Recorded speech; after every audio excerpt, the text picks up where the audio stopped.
Baik. Assalamualaikum warahmatullahi wabarakatuh. Innal hamdalillah, sesungguhnya segala puji hanya bagi Allah Subhanahu wa taala. Nahmaduhu, kita bersama memuji Allah. Wa nasta'inuhu, dan kita memohon selalu pertolongan kepadanya. Wa nastaghfiruhu, dan kita memohon ampunan kepada Allah Subhanahu wa taala atas dosa-dosa kita. Wa na'udzubihi min syururi anfusina, dan kita memohon perlindungan kepada Allah Subhanahu wa taala dari kejahatan nafsu kita. Wa min sayyiati a'malina, dan kita juga memohon perlindungan kepada Allah Subhanahu wa taala dari keburukan amal perbuatan kita. May yahdihillahu fala mudhillalah, dan barang siapa yang diberi petunjuk oleh Allah Subhanahu wa taala, maka sekali-kali tidak akan ada seorang pun yang mampu menyesatkannya. Wa may yudlil fala hadiyalah, dan barang siapa yang disesatkan oleh Allah Subhanahu wa taala, maka sekali-kali tidak akan ada seorang pun yang mampu memberikannya petunjuk. Asyhadu an la ilaha illallah wahdahu la syarikalah, wa asyhadu anna Muhammadan abduhu wa rasuluh. Qala Allah azza wa jalla, a'udzu billahi minasyaitonir rajim. Ya ayyuhalladzina amanu taqullaha haqqa tuqatih wa la tamutunna illa wa antum muslimun. Wahai orang-orang yang beriman, bertakwalah kalian kepada Allah dengan sebenar-benarnya takwa, dan jangan sekali-kali kalian mati kecuali dalam keadaan Islam. Di tengah sini masih kosong, Pak. Ke depan aja nih. Ya. Pada takut depan ya. Dan bersabda Rasulullah sallallahu alaihi wasallam, "Fa inna asdaqal hadithi kitabullah." Maka sebenar-benar perkataan adalah firman Allah Subhanahu wa taala, "Wa khairul hadi hadi Muhammadin sallallahu alaihi wasallam." Dan sebaik-baik petunjuk adalah petunjuknya Nabi Muhammad sallallahu alaihi wasallam. "Wa syarrul umuri muhdatsatuha." Dan seburuk-buruk perkara adalah perkara-perkara baru yang diada-adakan di dalam agama. "Fa inna kulla muhdatsatin bid'ah." Karena setiap perkara-perkara baru yang diada-adakan di dalam agama adalah bentuk kebid'ahan. "Wa kulla bid'atin dhalalah." Dan setiap kebid'ahan merupakan kesesatan. Ma'asyiral muslimin a'azzakumullah, hadirin dan hadirat, pertama-tama marilah kita panjatkan selalu puja dan puji syukur kita kehadirat Allah Subhanahu wa taala atas limpahan rahmat dan karunia-Nya kepada kita bersama. Salawat dan salam marilah kita curahkan kepada junjungan kita, suri tauladan kita, Nabi kita tercinta Muhammad sallallahu alaihi wasallam, beserta kepada seluruh keluarganya, seluruh sahabatnya dan umatnya. Bapak-bapak dan ibu-ibu, hadirin dan hadirat azakumullah, segala puji bagi Allah Subhanahu wa taala kita haturkan kepadanya, karena dengan beribu-ribu nikmatnya kepada kita hingga detik ini kita bersama-sama bisa berkumpul kembali di masjid yang kita cintai ini dalam rangka kembali berupaya untuk menambah keilmuan kita, menambah ketakwaan kita kepada Allah Subhanahu wa taala dengan bermajelis ilmu.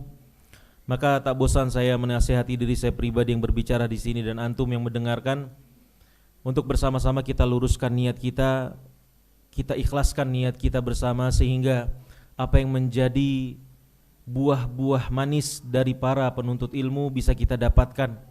Utamanya adalah langkah yang semakin dipermudah oleh Allah Subhanahu wa taala menuju surganya. Dan kemudian diantaranya adalah pemahaman yang baik, pemahaman yang benar, pemahaman yang akan menghantarkan kita kepada amalan-amalan saleh yang Allah ridhoi. Dan kemudian sehingga kita bisa bersama-sama istiqomah di atas jalan ketakwaan kepada Allah, di atas jalan keilmuan hingga akhir hayat kita. Baik teman-teman sekalian, kita akan melanjutkan pembahasan pertama dari kitab Ighatsatul Lahfan fi Masaidi Syaitan karya Ibnu Qayyim Al-Jauziyah, di mana kitab ini adalah kitab yang berisi tentang bagaimana caranya seorang muslim menata hatinya untuk supaya selamat dari tipu daya setan, ya, tipu daya setan. Dan ini kitab yang luar biasa sekali, faidahnya banyak, ya, faidahnya sangat banyak, apalagi dikupas secara gamblang, ya, dan kemudian secara terstruktur oleh Ibnu Qayyim Al-Jauziyah rahimahullahu taala. Ikhwas sekalian, kita beberapa bulan ya membahas dari kitab Ighatsatul Lahfan ini sedikit, bukan sedikit lagi, detail sekali, ya, penjabaran. Mungkin sebagian antum ada yang bosan kita bahas kitab Ighatsatul Lahfan, lagi-lagi kita membahas tentang apa? Hilah, ya kan? Lagi-lagi kita membahas tentang hilah, tentang apa? Bersiasatnya sebagian manusia di dalam perkara agama untuk mencari pembenaran dalam bentuk ideologi mereka atau pembenaran terhadap amalan-amalan yang tidak sesuai di dalam syariat itu sendiri. Ya. Panjang sekali kita membahasnya. Benar tidak, Pak? Ya. Kenapa Ibnu Qayyim Al-Jauziyah kemudian membahas secara mendetail seperti ini? Kalau mungkin bisa kita katakan pembahasannya itu berlarut-larut. Ya. Dan ini dirasakan oleh Ibnu Qayyim Al-Jauziyah. Sang penulis tahu ya kenapa beliau sampai menulis berlarut-larut seperti ini. Yang bahwa kitab bisa dibuka halaman 821. Setelah kemarin kita membahas tentang dalil-dalil orang-orang yang suka bersiasat dalam agama, terakhir kita membahas tentang hujahnya mereka dengan berdalil dengan kisahnya Nabi siapa? Yusuf alaihi salam, ya. Dan itu menjadi yang pembahasan kita kemarin menjadi pembahasan terakhir dalam pembahasan hilah oleh Ibnu Qayyim Al-Jauziyah. Ya. Dan pembahasan ini kan panjang ke belakang, kemarin kita sudah bahas. Nah, Ibnu Qayyim Al-Jauziyah kemudian di halaman 821 jilid kedua dari kitab Ighatsatul Lahfan istilahnya mengklarifikasi kenapa beliau berlarut-larut dalam permasalahan hilah ini, dalam permasalahan bersiasat dalam agama ini. Beliau mengatakan la'allaka taqul qad ataltal kalam fi hadzal fasl jiddan.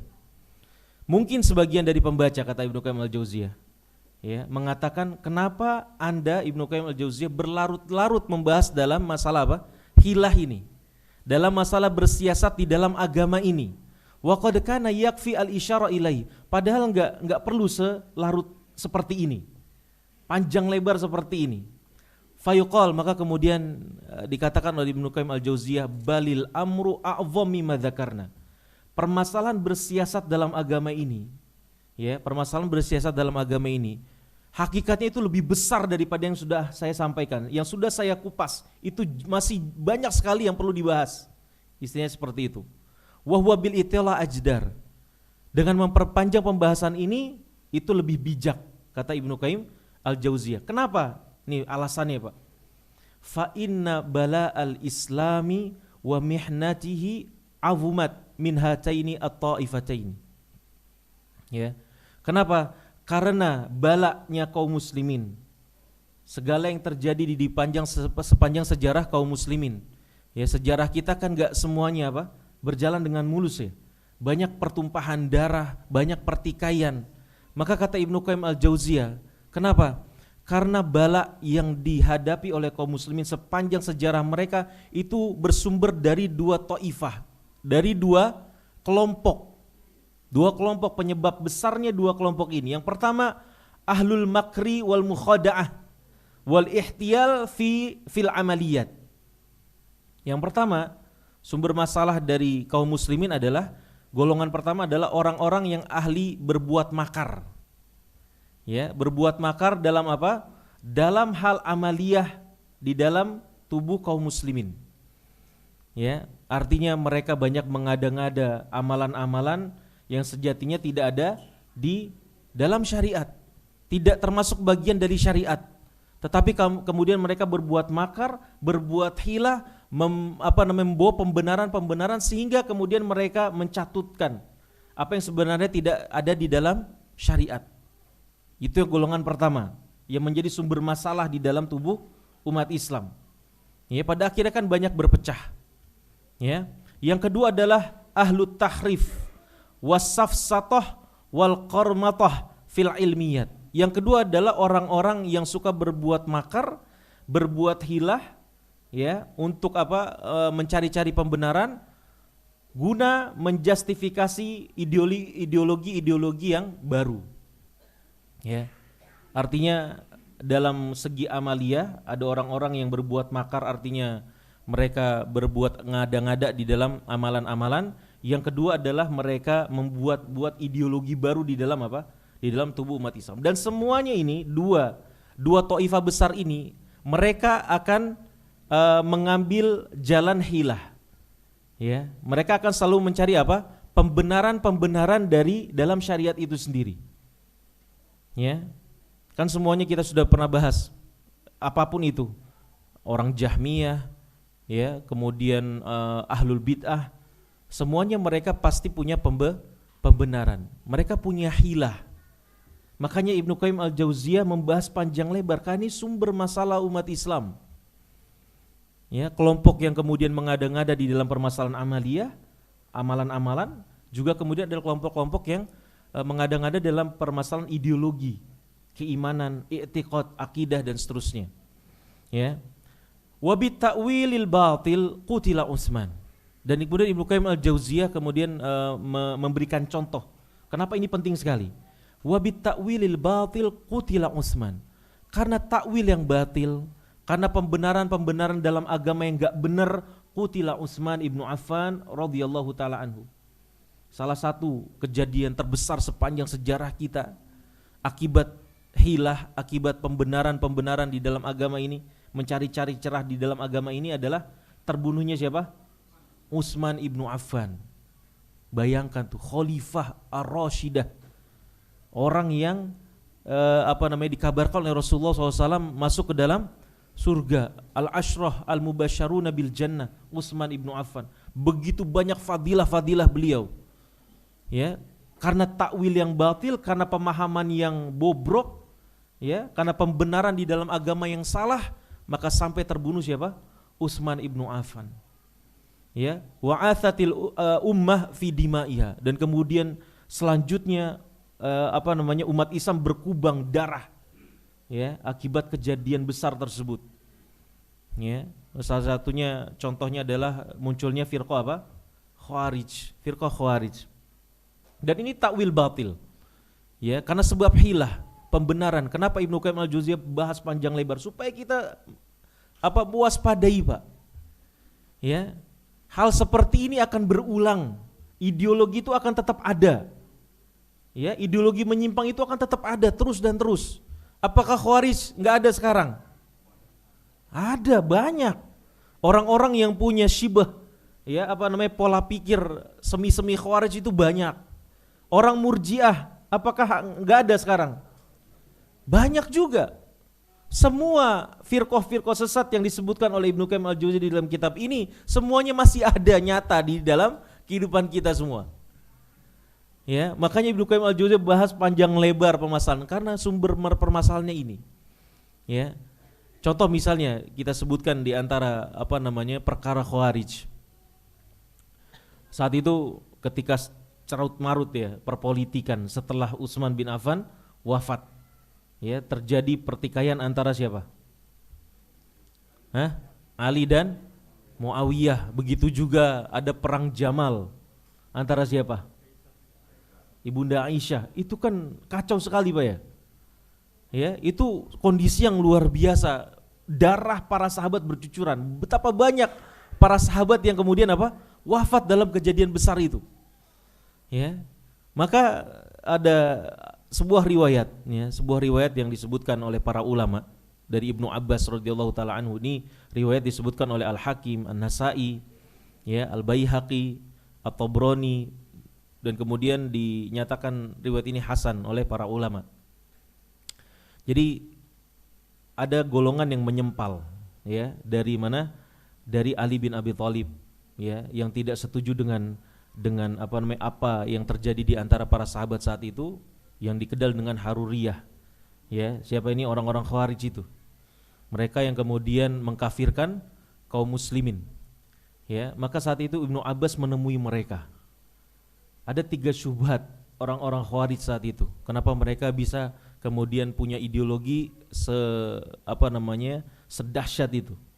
Ya, yang pertama, mereka mengkafirkan Ali, ya, mengkafirkan semuanya, bahkan dikafirkan semuanya kecuali golongan mereka. Kenapa? Di antaranya syubhat mereka yang pertama, karena Ibnu Abbas kan datang dan kemudian tanya, kenapa kalian mengkafirkan Ali? Ya, karena dia mengangkat hakim dari manusia. Padahal hukum itu adalah milik Allah Subhanahu wa taala. Inil hukmu illa lillah.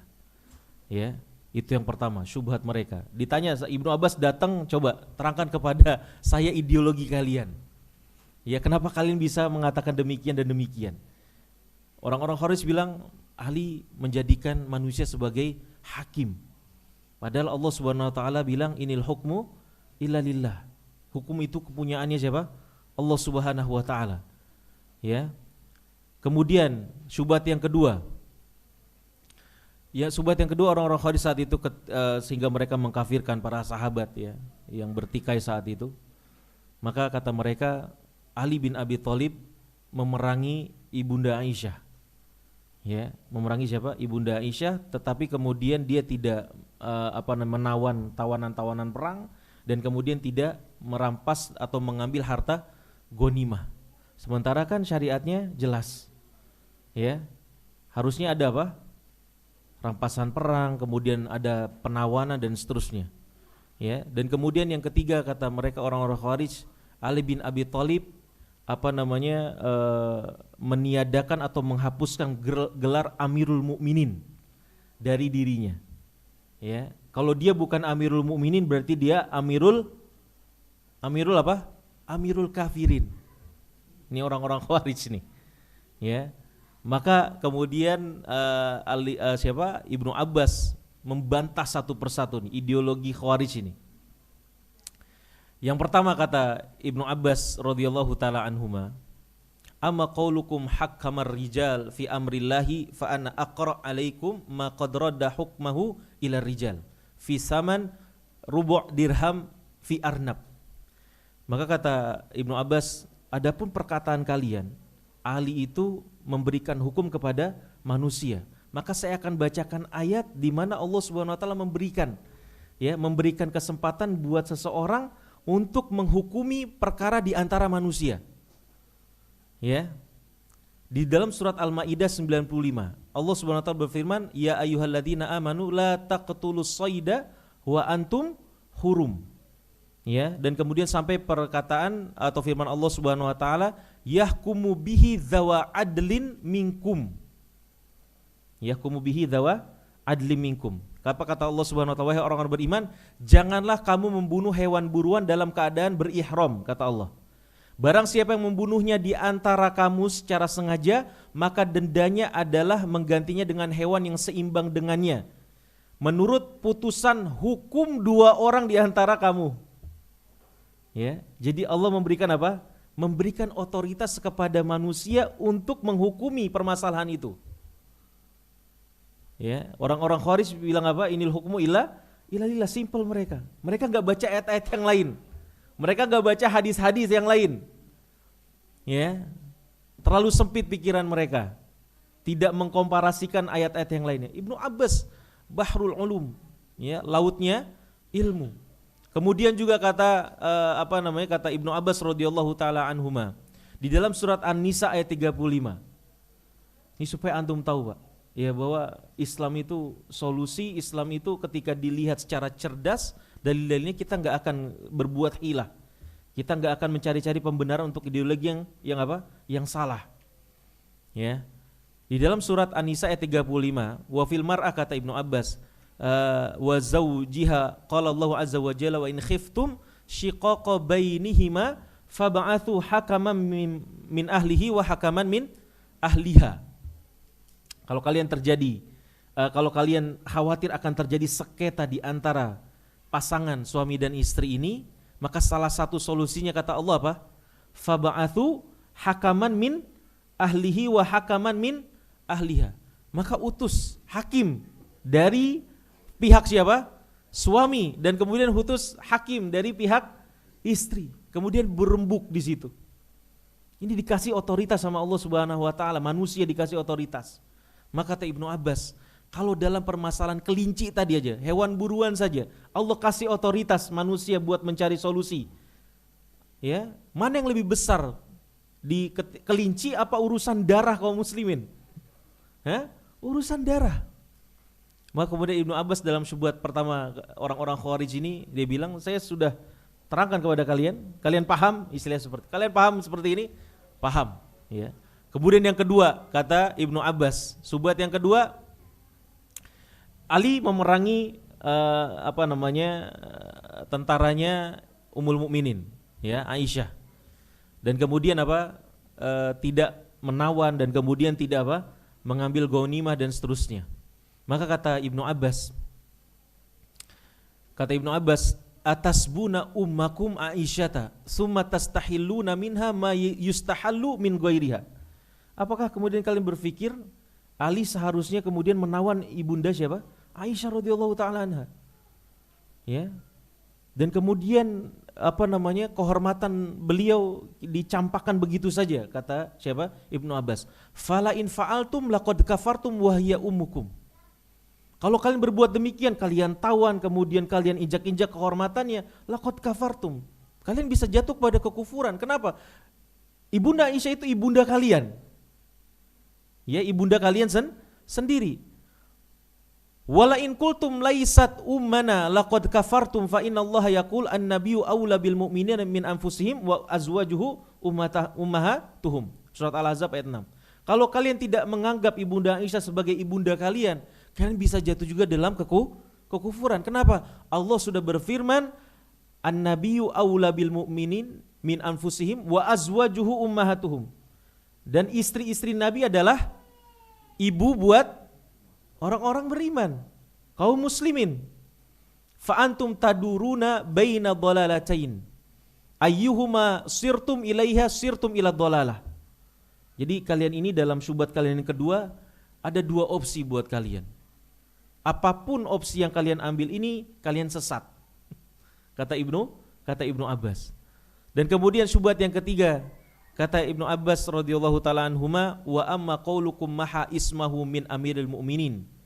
Ya, adapun Ali bin Abi Thalib kemudian menghapus gelar Amirul Mukminin dari dirinya.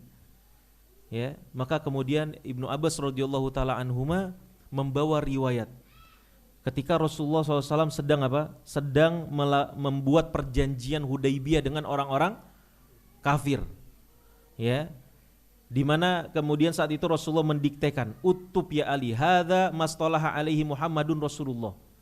Jadi ketika perjanjian itu disepakati, kemudian diletakkan nama-nama masing-masing, ya, yang menjadi delegasi saat itu. Rasulullah bilang kepada Ali bin Abi Thalib, uktub ya Ali, tulislah ya Ali, ini keputusan Muhammad Rasulullah. Muhammad siapa? Rasulullah sallallahu alaihi wasallam. Ya, maka kemudian orang-orang musyrik bilang apa? La wallahi ma na'lamu innaka Rasulullah. Lau na'lamu innaka Rasulullah ma qatalnak. Demi Allah, kami enggak menganggap Anda sebagai Rasulullah. Seandainya kami mengakui Anda sebagai Rasulullah, kita tidak akan berperang sekarang. Ya, maka suruh hapus Rasulullah. Ya, suruh hapus ya, gelar Rasulullah SAW itu. Maka kemudian Rasulullah bilang, Allahumma innaka ta'lam anni Rasulullah. Uktub ya Ali, hadza mastalaha alaihi Muhammad ibnu Abdillah. Kemudian Rasulullah bilang, ya Allah, engkau maha tahu bahwa aku adalah utusanmu. Dan kemudian Rasulullah bilang, wahai Ali, tulis. Ya, tulislah Muhammad bin Abdillah. Fa wallahi la Rasulullah khairun min Ali wa ma akhrajahu minan nubuwahina maha nafsah. Kata Ibnu Abbas kepada orang-orang Khawarij, demi Allah, Rasulullah itu lebih mulia daripada Ali bin Abi Thalib. Dan beliau tidak tertanggalkan dari dari nubuah, dari kenabian ketika beliau menghapus namanya. Tetap jadi nabi meskipun dihapus gelarnya. Paham Pak ya? Begitu juga Ali bin Abi Thalib, dia menghapus gelar Amirul Mukminin bukan berarti dia jadi Amirul Kafirin. Maka ini lucunya orang-orang Khawarij. Dan ini ikhwas sekalian, sekali lagi Ibnu Qayyim Al-Jauziyah membahas panjang lebar permasalahan ini karena penting sekali kita memahami sumber permasalahan umat itu pasti ujung-ujungnya di sini. Ya, apa yang kita hadapi sekarang, saling berdebat sana sini, ya, saling menjatuhkan sana sini, karena nih sifat manusia ini berulang terus. Yang pertama ada golongan orang-orang yang membuat sesuatu di dalam agama, amaliyah yang seharusnya tidak ada di dalam agama kita, ataupun yang kedua membuat ideologi-ideologi baru. Ya, kita sudah membahas mungkin sedikit demi sedikit, ya, ada Jahmiyah, ada Mu'tazilah, ini kan ideologi semuanya. Yang sebenarnya nggak ada di dalam syariat kita. Ya, orang Khawarij kemudian mengkafirkan orang-orang yang berbuat dosa besar. Ada nggak di dalam syariat? Ada nggak, Pak? Nggak ada. Oh, pelaku dosa besar apakah kafir? Hah? I'tiqad ahli sunnah apa, Pak? Pelaku dosa besar itu hukumnya apa? Masuk neraka nggak? Nggak masuk neraka. Wal'iyazubillah. Terus gimana? Hah? Di bawah kehendak Allah. Paham, Pak ya? Pelaku dosa besar menurut Ahlus Sunnah wal Jamaah sebagaimana diterangkan oleh Al-Imam Ahmad bin Hanbal dan yang lainnya, para imam. Pelaku dosa besar itu kafir atau tidak? Tidak kafir. Gak bisa dikafirkan. Ya, pelaku dosa besar. Adapun di akhirat bagaimana? Hah? Masuk neraka enggak? Masuk. Kita bisa memastikan pelaku dosa besar masuk neraka. Orang-orang Mu'tazilah, ya, orang-orang Khawarij nih, paham mereka pelaku dosa besar di dunia kafir. Ya, keluar dari Islam. Kemudian i'tiqad mereka, orang-orang pelaku dosa besar ketika dia mati belum bertobat kepada Allah, konsekuensinya apa? Kekal di dalam neraka. Ya, ada lagi orang-orang Mu'tazilah. Ya, mereka beranggapan pelaku dosa besar di dunia hukumnya apa? Ya. Fi manzilah baina manzilatain. Ya, orang pelaku dosa besar itu enggak kafir, enggak juga beriman. Ya, enggak kafir, enggak juga muslim statusnya. Nanti di mana di hari kiamat atau di akhirat kelak dia tetap kekal di dalam neraka. Adapun ahlus sunnah, ya, ahlus sunnah, kita beriktikad, kita berkeyakinan sebagaimana dalil-dalil dari Al-Quran dan As-Sunnah, ya, pelaku dosa besar itu tidak kafir, ya, dan konsekuensinya ketika dia mati dalam keadaan belum bertobat, maka disebutkan oleh para ulama adalah tahta masyiatillah, insya'a adzabahu wa insya'a ghafarolahu.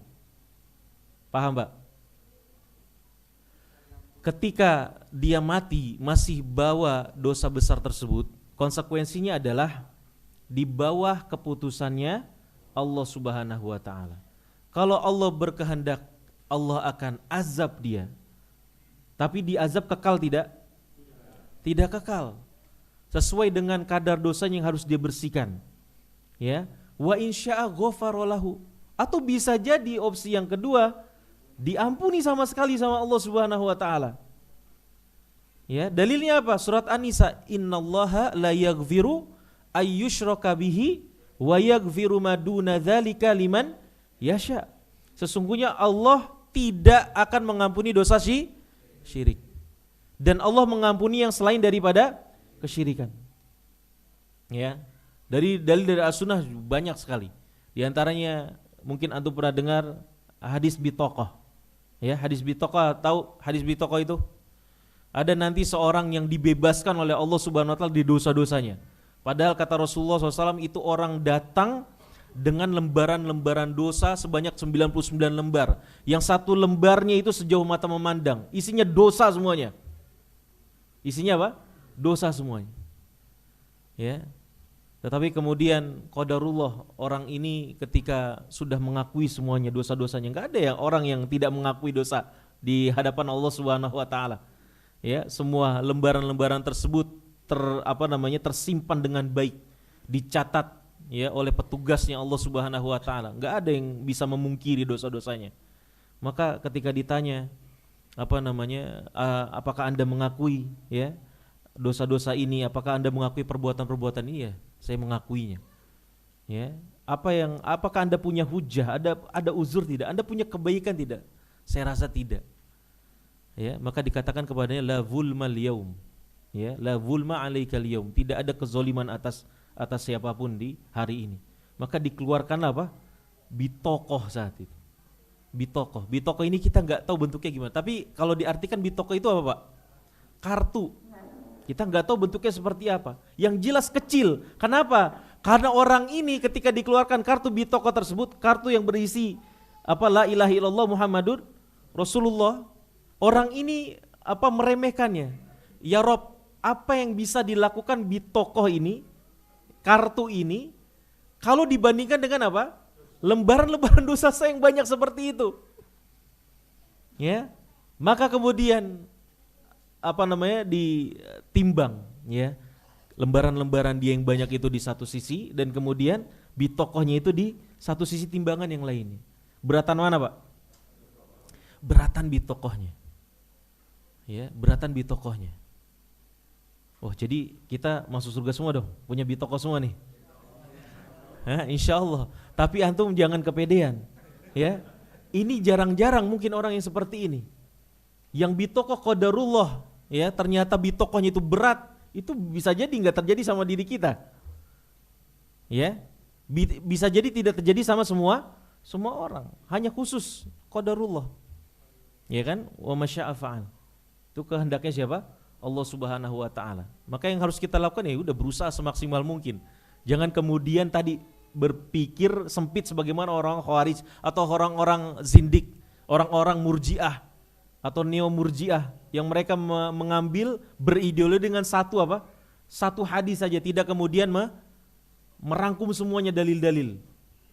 Banyak Rasulullah SAW terangkan, Rasulullah ketika Isra Mi'raj gitu ya, kemudian diperlihatkan neraka, ada para zunah di sana, para pezina ada di situ, orang minum khamr ada lagi disiksa, ada kemudian pemakan riba juga ada, bagaimana bentuk siksa mereka. Neraka itu ada, ya. Dan siapapun orang yang berbuat dosa berpotensi masuk ke sana. Ya, makanya Rasulullah SAW mengajarkan umatnya untuk berlindung dari neraka. Ya, makanya kita kemudian diajarkan sama Rasulullah untuk banyak bertaubat, banyak beristighfar kepada Allah Subhanahu Wa Taala, menghapus dosa-dosa. Karena dosa itu berpotensi membuat kita rugi di akhirat. Ya. Jadi ikhwas sekalian, nanti pertemuan berikutnya insya Allah kita lanjutkan ya, halaman 822, ini bab baru. Artinya Ibnu Qayyim al-Jauziyah mencukupkan pembahasan hilah bersiasat di dalam agama ini dengan panjang lebar ya, mungkin dari pertengahan ke belakang jilid pertama sampai hampir pertengahan di jilid kedua ini. Itu pembahasan hilah. Dan Masya Allah kita tahu ternyata sebab kenapa Ibnu Qayyim al-Jauziyah berlarut-larut dalam permasalahan ini, supaya kita tumbuh di dalam diri kita kewaspadaan. Jangan sampai kita punya sifat seperti ini, Pak. Ya. Makanya ketika kita beragama, alhamdulillah kita memuji Allah Subhanahu Wa Taala, mensyukuri nikmat Allah ketika kita bisa bermanhaj yang baik, bermanhaj yang sesuai dengan apa yang Rasulullah sampaikan dan kemudian diamalkan oleh para salafus saleh. Itu manhaj yang baik, manhaj yang benar itu. Ya, ketika kita bisa bersikap objektif seperti itu, kita kembalikan segala urusan agama kepada Allah dan Rasulnya, ya, kepada pendapatnya para a'imah salafus saleh, itu luar biasa nikmat. Banyak orang-orang di zaman sekarang nggak bisa sampai berpikiran seperti itu. Ya, mereka mereka terkungkung dengan fanatisme golongan, mereka terkungkung dengan fanatisme individu. Mereka nggak bisa keluar, susah. Ya, tapi kita yang sudah bermanhaj, memahami manhaj salafus saleh, ya, insyaallah kita adalah orang-orang yang berpikir bebas. Artinya kita nggak akan terracuni dengan fanatisme buta yang kemudian akan membuat kita terhalang dari kebenaran-kebenaran. Tidak bisa kita memaknai menikmati agama ini dengan sempurna, nggak bisa. Hanya dengan manhajnya Rasulullah SAW, ya, dan para salafus soleh, maka kita akan mendapatkan kebahagiaan hakiki di dalam beragama kita. Seperti itu. Taib ikhwas sekalian, ini ya pembahasannya. Nanti insyaallah pembahasan berikutnya itu di antara tipu daya setan yang selanjutnya adalah tentang al-isyaq. Apa itu al-isyaq? Mabuk cinta. Ini ada yang mabuk cinta sini? Ada yang bucin gak? Ini selanjutnya nanti pembahasan bucin nih. Ya, Ibnu Qayyim al-Jauziyah menyampaikan salah satu di antara tipu daya setan yang merusak hati manusia adalah mabuk cinta. atau al-isyaq. Ya, Masya Allah, insya Allah banyak faidah banget ini di sini. Artinya Pak, banyak faidah yang kemudian relate dengan diri kita, relevan sekali. Makanya sering saya sampaikan ketika kita bahas kitab Ighasatul Lahfan ini, ya segala yang disampaikan oleh Ibnu Qayyim al-Jauziyah itu bisa kita lihat hakikatnya sekarang. Ada semuanya, nggak ada yang nggak ada. Ya, itu menandakan sifat manusia itu gitu-gitu aja. Manusia yang modelnya gini-gini aja. Zohirnya saja kita yang berubah. Ya, gaya pakaian kita berubah, gaya bangunan kita berubah, gaya transportasi kita berubah, gaya komunikasi kita berubah. Tetapi hakikat kita sebagai manusia sama aja. Ya, hakikatnya sama saja. Kita punya obsesi terhadap dunia, ya, kita malas beribadah, ya kan? Kita suka mencari-cari celah di dalam agama dan seterusnya, sama. Ya, makanya gitu-gitu aja. Makanya ketika kita mencoba kembali kepada pemahaman yang benar, pemahaman para salaf, ya, itu sejatinya kita mencari solusi dalam kehidupan kita. Karena sama saja. Ya, apa yang mereka hadapi sama yang kita hadapi sama. Baik. Kita lanjut kepada kitab Riyadhus Shalihin ya. Insyaallah kitab Ighasatul Lahfan sebagaimana kita sampaikan tadi, insyaallah pada pertemuan berikutnya ada pembahasan tentang isyaq, ya, yang merasa bucin-bucin pekan depan hadir, ya. Kalau bucin sama istri nggak apa-apa, Pak. Ya. Yang masalah kalau bukan istri, aduh, bahaya, nggak boleh. Atau yang jomblo-jomblo di sini juga nih. Di dalam Al-Quran disebutkan, Pak, tentang permasalahan isyaq itu ada di dua tempat. Ya, yang pertama kisahnya siapa? Imro'atul Aziz. Di dalam kisahnya Nabi siapa? Nabi Yusuf alaihissalam. Ya, dia sudah jatuh cinta mati kepada siapa? Yusuf. Dia sudah bersuami. Ya, maka ketika An-Niswah fil Madinah, orang-orang wanita-wanita saat itu ketika ngomongin gibahin si Imro'atul Aziz ini mereka bilang qad syaghafaha hubba, dia sudah mabuk cinta sama si Yusuf. Dan kemudian yang kedua ada dalam kisahnya kaum Nabi Lut. Ya, ketika diuji sama Allah Subhanahu wa taala ngelihat tamunya Nabi Lut. Ya, Amrod itu apa? Amrod. Laki-laki yang ganteng. Ya, mereka sudah hilang akal sehat mereka. Sebagaimana tadi istrinya Al-Aziz sudah hilang akal sehatnya dengan apa? Dengan perkara cinta itu, isyaq itu. Nah, itu salah satu tipu daya setan dan insyaallah kita akan bahas di pertemuan berikutnya. Kemudian ikhwas sekalian, kita lanjut kepada hadis dari kitab Riyadhus Shalihin bab al-mujahadah.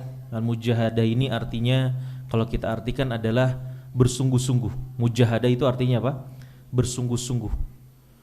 Ya, dan hadis-hadis yang dihimpun oleh Al-Imam An-Nawawi rahimahullahu taala di dalam bab mujahadah ini adalah hadis yang berkaitan atau memotivasi umat Islam untuk bersemangat di dalam ibadah. Bersemangat dalam ibadah, bersemangat dalam berdoa, bersemangat dalam mencari kemaslahatan di dalam kehidupan dunia dan akhiratnya. Terakhir kita bahas hadis tentang bagaimana obsesi para sahabat yang besar untuk surganya Allah Subhanahu wa taala. Dan pada kesempatan kali ini kita akan membahas hadis yang berikutnya, yaitu hadis ke-17 dari kitab Mujahadah atau hadis ke-111 dari kitab Riyadhus Shalihin, ya, dari kitab Riyadhus Shalihin. Jadi kalau antum-antum yang baru ngaji di MHT nggak usah takut ketinggalan, karena yang kita bahas itu Riyadhus Shalihin ini berbab-bab, ya. Jadi mungkin setiap belasan hadis-hadis nanti ganti bab baru seperti itu. Ya, dan juga ana sampaikan ikhwas sekalian, kita ada grup, ya, nanti yang belum masuk grup silakan hubungi siapa? Pak Yudi, ya. Pak Yudi, ya, sama-sama kita sini bareng-bareng, ya, memakmurkan masjid. Kalau nanti ada info-info tentang kajian, info-info tentang apa? Acara-acara ya yang kita akan laksanakan di masjid ini nanti akan terupdate di sana. Ya, sebagaimana saya terakhir kemarin sudah bertemu dengan Ustadz Firanda. Insya Allah mungkin nanti setelah selesai rampung semuanya kita akan kedatangan beliau insya Allah. Ya, semoga semuanya bisa berpartisipasi menyiapkan kondisikan masjid kita ntar. Gitu ya. Nanti hubungin Pak Yudi kalau mau bergabung dengan grup kajian MHT ini. Hadis ke-17 dari sahabat Abu Dzar.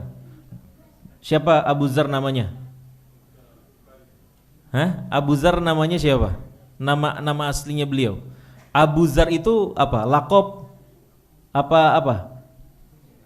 Apa kunyah? Kunyah. Namanya siapa? Abu Dzar.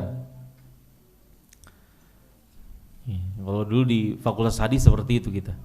Kalau lagi kadang-kadang dosen nanya, kalau lagi ujian, an Abi Hurairah man, Abu Hurairah, siapa Abu Hurairah? Ya. Ketika ada kunyah-kunyah ditanya nama asli siapa? Abu Dzar itu Jundub bin Junadah. Ya, anin Nabi fima yarwihi anillahi tabaraka wa taala. Abu Dzar bilang Rasulullah pernah bersabda yang beliau Rasulullah SAW meriwayatkan dari Rabbnya Azza wa Jalla, Allah Azza wa Jalla. Ini namanya hadis apa Pak? Hadis Qudsi. Ya, ini namanya hadis Qudsi. Apa kata beliau? Bahwa Allah Subhanahu wa taala berfirman, ya ibadi inni haramtu zulma ala nafsi wa ja'altuhu bainakum muharrama fala tadzalamu. Ya, kata Allah Subhanahu wa taala, wahai hamba-hambaku. Ya, kata para ulama, ya, salah satu kemuliaannya manusia, Allah Subhanahu wa taala memanggil mereka dengan apa? Dengan menyandarkan penyebutan mereka dengan Allah Subhanahu wa taala. Jadi Abdullah, ya, hambanya siapa? Allah Subhanahu wa taala. Ini penghormatan yang besar dari Allah Subhanahu wa taala kepada manusia. Ya ibadi inni haramtu zulma ala nafsi wa ja'altuhu bainakum muharrama fala tadzalamu. Wahai hamba-hambaku, aku mengharamkan kezaliman atas diriku dan aku telah mengharamkannya itu terjadi di antara kalian. Fala tadzalamu, maka janganlah kalian saling berbuat zalim, saling berbuat zalim. Ya ibadi kullukum dhalun illa man hadaituhu fastahduni ahdikum. Kata Allah Subhanahu wa taala, wahai hamba-hambaku, seluruhnya kalian adalah dhal, tersesat, kalian tidak tahu mana iman, ya, mana kekufuran. Kemudian kecuali orang-orang yang aku berikan petunjuk. Ya, fastahduni ahdikum. Ini bergema ya. Terlalu kencang kayaknya nih. Diturunin volumenya dikit Pak Wadi. Ya. Nah, mantap. Fastahduni ahdikum. Maka kata Allah Subhanahu wa taala, maka mintalah hidayah kepadaku. Nanti kita akan bahas Pak. Jadi setiap manusia, kita ini hamba-hamba Allah Subhanahu wa taala, kita selalu membutuhkan Allah Subhanahu wa taala, selalu membutuhkan hidayah dari Allah Subhanahu wa taala. Makanya ada alasan kenapa kita diperintahkan setiap kali salat membaca surat apa? Al-Fatihah. Setiap kali salat. Itu paling tidak kalau kita salat 5 waktunya benar, berarti paling tidak 17 kali baca surat Al-Fatihah. Isinya apa? Di antara muatan yang sangat dalam dari surat Al-Fatihah adalah kita meminta hidayah kepada Allah Subhanahu wa taala. Ihdinas siratal mustaqim. Ya Allah, tunjukkanlah kami jalan yang lurus. Ya, maka dari itu ikhwas sekalian, bagi antum yang bisa, yang mampu, antum harus hafal luar kepala itu surat Al-Fatihah. Ya, antum, kita kan sering sholat kan? Ya, maka sebisa mungkin ketika kita melafalkan Al-Fatihah itu kita tahu apa yang sedang kita bicarakan kepada Allah Subhanahu wa taala. Kita sedang memuji Allah Subhanahu wa taala, alhamdulillahirabbil alamin. Jadi lisan kita membaca, hati kita tuh merenungi. Kita sedang memuji Allah, alhamdulillahirabbil alamin, arrahmanir rahim. Ya, maliki yaumiddin. Itu kalau bisa itu pendek ya.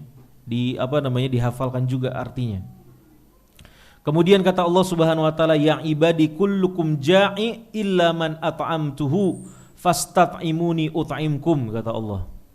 Wahai hamba-hambaku, seluruh daripada kalian itu adalah kelaparan. Kullukum ja'i. Ya, kalian kelaparan kecuali orang-orang yang aku beri makan. Fastat'imuni ut'imkum. Maka mintalah rizki itu kepadaku.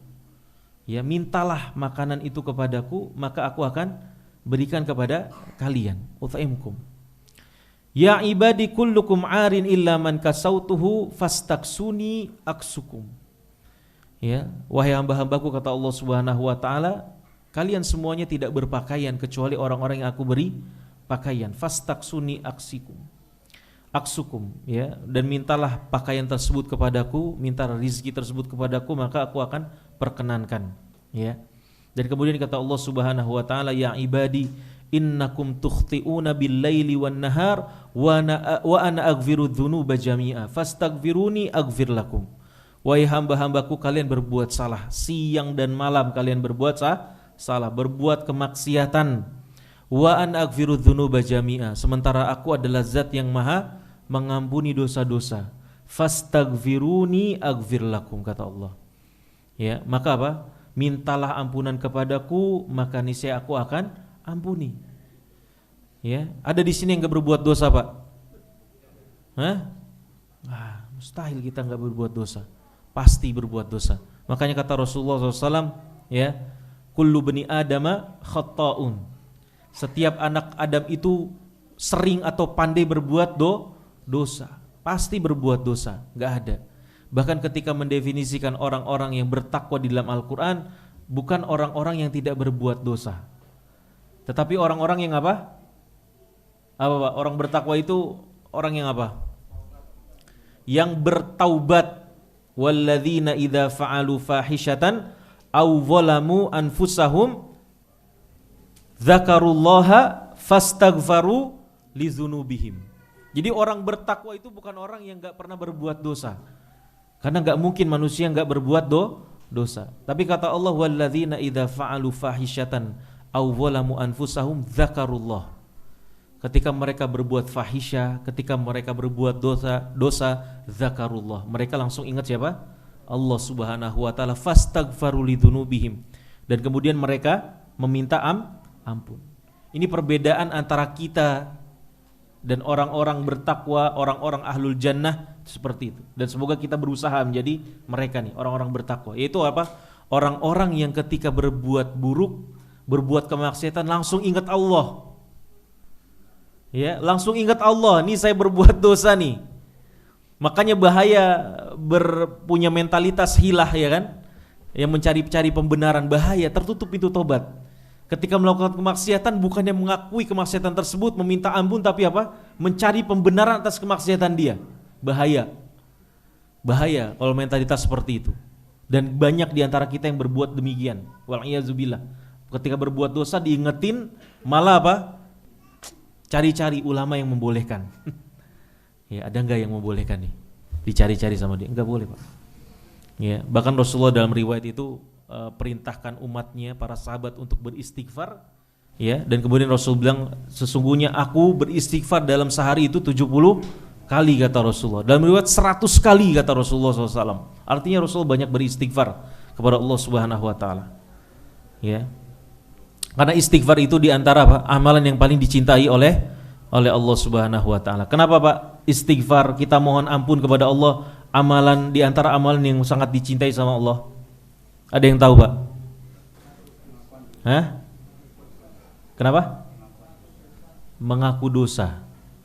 Ya, karena di dalam istighfar itu ada ihanatun nafs.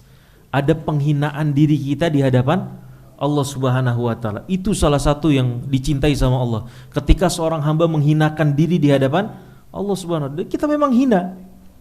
Kita memang hina, Pak. Antum nih, kita ini semua nih terlihat baik. Ya, kata Ibnu Qayyim al-Jauziyah, bukan semata-mata karena apa? Amal soleh. Benar gak? Benar gak, Pak? Kita mulia nih, satu sama lain kita saling respect, kita saling saling mengagungkan. Wah, Masya Allah nih orang baik, orang baik, orang baik. Itu bukan karena apa? Bukan karena amalan kita. Kata Ibnu Qayyim al-Jauziyah dan ulama yang lainnya, itu karena baiknya Allah Subhanahu wa taala menutupi aib kita, kemaksiatan kita. Ya, kemaksiatan kita. Lebih kepada itu. Adapun kalau ya aib kita dibuka lebar-lebar oleh Allah Subhanahu wa taala, wal iyazubillah, ya, antara satu dengan yang lain tidak akan sudi duduk dengan yang lainnya, ya. Maka Allah Subhanahu wa taala berfirman, fastaghfiruni aghfir lakum. Ya, beristighfarlah kepadaku, memohon ampunlah kepadaku, maka niscaya aku akan mengampuni kalian. Dan banyak perkara istighfar ini faidah-faidahnya. Ya, di antaranya lancarnya rezeki juga adalah di antaranya karena istighfar kepada Allah Subhanahu wa taala. Dalam sebuah hadis riwayat Imam At-Tabrani, kata Rasulullah sallallahu alaihi wasallam, ya, innar rajula la yuhramur rizqa lidzanbin yusibuhu. Ya, sesungguhnya seseorang itu benar-benar terhalangi dari rezekinya karena apa? Karena dosa yang dia lakukan. Ya. Makanya satu ketika Al Hasan Al Basri pernah ditanya sama seseorang, ada orang curhat kepada dia, "Wahai Imam, saya sudah sering kali berniaga, berdagang. Kemudian saya buntung terus." Ya, apa istilahnya kalau enggak untung-untung? Hah? Boncos. Boncos ya, enggak untung-untung, rugi mulu. Yang ada utangnya tambah banyak. Kenapa nih? Apa yang terjadi? Dia curhat, Masya Allah. Ke siapa? Al Hasan Al Basri. Maka kata Hasan Al Basri apa? Istaghfirillah. Beristighfarlah kepada Allah Subhanahu wa taala. Ada orang lain datang kepada Al Hasan Al Basri. Wahai Imam, saya sudah lama menikah, tapi belum juga dapat momongan. Ya, belum dapat momongan juga. Maka dijawab sama Al Hasan Al Basri apa? Istaghfirillah. Beristighfarlah kepada Allah Subhanahu wa taala. Datang lagi ada orang, wahai Imam, daerah saya, di kampung saya paceklik. Ya, ternak pada mati, tumbuhan gagal panen dan seterusnya. Maka jawabannya apa? Istaghfirillah. Beristighfarlah kepada Allah Subhanahu wa taala. Maka ditanya sama muridnya, wahai Imam, wahai Al Hasan Al Basri, kenapa semuanya disuruh apa? Beristighfar. Kenapa solusinya itu istighfar semua? Ya, ini bukan saya yang bilang, kata Al Hasan Al Basri. Ini Allah Subhanahu wa taala yang sampaikan di dalam surat Nuh. Kata Allah apa? Faqultu astaghfiru rabbakum innahu kana ghaffara yursilis samaa 'alaikum midrara wa yumdidukum bi amwalin wa banin wa yaj'al lakum jannatin wa yaj'al lakum anhara. Ya, maka beristighfarlah kepada Rabb kalian, niscaya yursilis samaa 'alaikum midrara. Allah akan turunkan apa? Hujan yang lebat. Ya, yursilis samaa 'alaikum midrara wa yumdidukum bi amwalin wa banin, dan Allah akan berikan karunia kepada kalian berupa amwal, harta benda, banin, kemudian apa? Anak-anak. Ya. Wa yaj'al lakum jannatin wa yaj'al lakum anhar, dan kemudian Allah Subhanahu wa taala akan membuat subur tanah kalian dia dengan tumbuh-tumbuhan dan kemudian dengan mengalirnya sungai-sungai. Jadi istighfar ini banyak ya manfaatnya. Ya. Itu cirinya orang yang beriman, Pak. Ya, segala sesuatu yang terjadi dalam diri kita nih, maka orang-orang yang saleh akan kembalikan kepada dirinya sendiri. Dia nggak akan nyalain orang, ya, nggak akan kemudian terlalu fokus, nih saya gagal karena ini. Kembalikan kepada diri kita. Ini salah satu cirinya orang-orang yang saleh. Nanti kita akan sebutkan mungkin di pertemuan berikutnya. Di antara ciri orang-orang yang saleh, ketika tertimpa sesuatu, dia akan langsung introspeksi diri dulu, ya, muhasabah diri dulu sebelum dia mengkalkulasi di sekitar dia. Pertama kali dia langsung introspeksi dia, hitung diri dia dulu sendiri. Ada sesuatu terjadi dalam keluarganya, diri dia nggak marah-marah dulu dia sama istri, nggak marah-marah dulu dia sama anak-anak, tetapi kembalikan ke diri dia dulu. Saya dosa apa? Saya ngapain kemarin dan seterusnya. Ya. Dan kemudian kata Allah Subhanahu wa taala, ya ibadi innakum lan tablughu dhurri fatadurruni wa lam tablughu naf'i fatanfa'uni. Wahai hamba-hambaku, ya, kalian tidak akan pernah membuat atau memberikan madorot kepadaku, dan kalian tidak akan pernah memberikan kemanfaatan kepadaku. Allah enggak butuh sesuatu dari kita. Dan kita sama sekali tidak pernah akan memadorotkan Allah Subhanahu wa taala. Berbuat sesuatu atas Allah kita enggak bisa, enggak mampu. Ya, enggak mampu. Dan kemudian kata Allah Subhanahu wa taala, ya ibadi law anna awwalakum wa akhirakum wa insakum wa jinnakum kanu ala atqa qalbi rajulin wahidin minkum ma zada dzalika fi mulki syai'a. Ini kata Allah Subhanahu wa taala, wahai hamba-hambaku, seandainya ya kualitas keimanan kalian, kualitas hati kalian itu semuanya itu ya adalah kualitas hati orang terbaik di antara kalian. Orang yang paling baik di antara kalian. Jadi semua orang baik itu. Semua hamba-hambanya apa? Baik semuanya. Maka apa kata Allah Subhanahu wa taala, mazada dzalika fi mulki syai'a. Ya, keadaan kalian seperti itu tidak akan menambah kemuliaan Allah Subhanahu wa taala. Enggak akan bertambah sedikit pun. Allah sudah mulia. Ya, mau kita bagaimana ya sudah, Allah tetap mulia. Bahkan kalau semua orang ngaji di MHT semuanya, ya, enggak akan menambah kemuliaan Allah Subhanahu wa taala. Ya ibadi law anna awwalakum wa akhirakum wa insakum wa jinnakum kanu ala afjari qalbi rajulin wahidin minkum ma naqasa dzalika min mulki syai'a. Begitu juga sebaliknya. Kalau semua ya kualitas keimanan kalian, hati kalian itu seburuk-buruknya orang di antara kalian. Jadi semuanya bejat semuanya. Ya, semuanya buruk semuanya. Maka apa kata Allah? Ma naqasa dzalika min mulki syai'a. Itu tidak akan mengurangi kemuliaan Allah Subhanahu wa taala, kemuliaan kerajaannya Allah Subhanahu wa taala, kekuasaannya Allah Subhanahu wa taala. Dan kemudian kata Allah, ya ibadi law anna awwalakum wa akhirakum wa insakum wa jinnakum qamu fi sa'idin wahidin fasa'aluni fa'ataitu kullu insanin mas'alatah ma naqasa dzalika mimma indi illa kama yanqusul mikhyat idza udkhilal bahr. Ya, jadi Allah enggak butuh sama kita, Pak.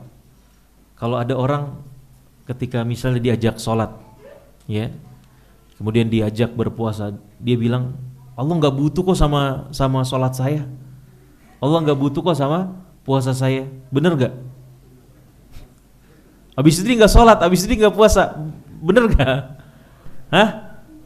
Allah nggak butuh ketika kita ngajak nih orang nggak sholat, ayo sholat yuk, udahlah, Allah nggak butuh sama sholat kita, bener nggak, Pak? Bener gak ya kalau dia berkata demikian? Ini namanya qaulul haq urida bihil batil. Ya, perkataannya benar tapi dimaksudkan untuk sesuatu yang salah.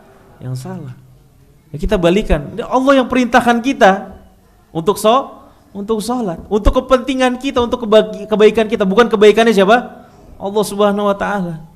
Balikannya seperti itu. Allah yang suruh, ya. Ente mau baik enggak? Di akhirat kelak mau enak gak hidupnya? Ikut perintah Allah Subhanahu wa taala. Dan kita salat bukan untuk kemuliaan Allah. Ya, kalau semua orang seantero jagat semuanya salat kepada Allah Subhanahu wa taala, kata Allah berdasarkan hadis ini apa? Mazada dzalika fi mulki syai'a. Tidak akan bertambah kemuliaan Allah Subhanahu wa taala, enggak. Ya. Dan kemudian kata Allah Subhanahu wa taala, dan jikalau ya awwalakum wa akhirakum wa insakum wa jinnakum, orang pertama dan sampai terakhir kalian, baik itu golongan jin, baik itu golongan manusia, ya, dan kemudian masing-masing dari mereka meminta sesuatu, meminta kepada Allah Subhanahu wa taala, dan kemudian kata Allah fa'ataitu kullu wahidin mas'alatah, dan setiap orang yang meminta tersebut diberi sama Allah Subhanahu wa taala apa yang mereka inginkan. Kata Allah Subhanahu wa taala, ma naqasa dzalika mimma indi. Ya, tidak akan berkurang dari kekuasaanku, dari kepemilikanku, dari kerajaanku, kecuali sebagaimana sebagaimana jarum ketika dimasukkan ke dalam lautan. Ya, enggak ada apa-apanya. Enggak ada apa-apanya. Ya ibadi innama hiya a'malukum uhsiha lakum summa uwaffikum iyyaha faman wajada khairan falyahmidillah wa man wajada ghaira dzalika fala yalumanna illa nafsah. Dan kemudian ditutup hadis ini dengan apa? Kata Allah Subhanahu wa taala, ya ibadi innama hiya a'malukum uhsiha lakum. wahai hamba-hambaku, ya, itu adalah amalan-amalan kalian yang aku apa? Yang aku rangkum untuk kalian. Jadi segala amalan-amalan kita, ya, Allah sudah siapkan siapa? Para pencatatnya, dan akan dirangkum, dan itu untuk kalian semua. Gak ada untuk siapa? Untuk Allah Subhanahu, untuk kita semuanya. Kita berbuat baik maka nanti kita akan mendapatkan apa? Imbalannya, jazanya. Ya, kita berbuat keburukan maka siap dengan apa? Konsekuensinya. Summa uwafikum iyah. Ya kan, kata Allah Subhanahu wa taala, dan aku akan kembalikan kepada kalian. Uwafikum iyah. Barang siapa yang, kata Allah Subhanahu wa taala, faman wajada khairan falyahmidillah. Barang siapa yang kemudian nanti mendapat khairan, kebaikan. Artinya ketika di dunia dia beribadah, taat sama Allah Subhanahu wa taala, ya, takut sama Allah Subhanahu wa taala, enggak banyak tingkah di dalam kehidupan dia sebagai seorang hamba Allah Subhanahu wa taala, dapat kebaikan di akhirat, falyahmidillah. Maka hendaknya dia apa?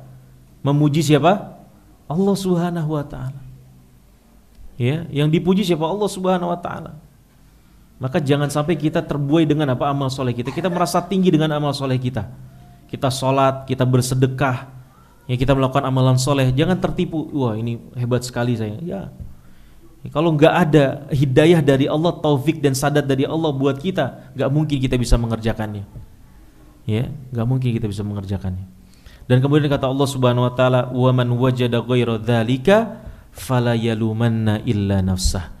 Barang siapa mendapatkan kebalikannya, barang siapa yang mendapatkan keburukan dari hasil amalan-amalan dia di dunia, fala yalumanna illa nafsah, maka janganlah dia mencaci maki kecuali dirinya sendiri. Insyaallah kita lanjutkan syarah hadis ini di pertemuan berikutnya, ya. Kita cukupkan materi kita pada malam hari ini, ya. Jangan lupa ikhwas sekalian, insyaallah nanti pada salat Isya ada jamuan, ya, sedikit. Kita makan bareng di mana? Di perpus ini, ya, tinggal ke sana. Jangan langsung pulang, ya, makan dulu. Alhamdulillahirabbil alamin. Subhanakallahumma bihamdik asyhadu an la ilaha illa anta astaghfiruka wa atubu ilaik. Assalamualaikum warahmatullahi wabarakatuh.